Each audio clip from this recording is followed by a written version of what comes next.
High বন্ধুরা, দেখো আজকে আমাদের বাড়িতে অনুষ্ঠান হচ্ছে। দেখেছো কত লোকজন আজকে আমাদের বাড়িতে অনুষ্ঠান হচ্ছে। দেখো দেখাচ্ছি তোমাদের, দেখো এবার তোমাদের দাদাভাই লুচি ভাত দিয়েছে, আমার মা লুচি ভাজছে। দেখো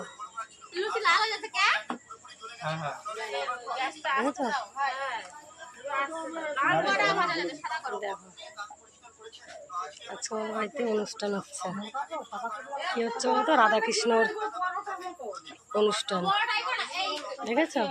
আর তোমাদের একটা ছোট্ট একটা মিনি ব্লগ তোমাদের সামনে নিয়ে আসলাম। তো কেমন লাগলো তোমাদের ব্লগটা বলো। এই দেখো লুচি ভাজছে, দেখেছ? তো তোমাদের ভিডিওটা কেমন লাগলো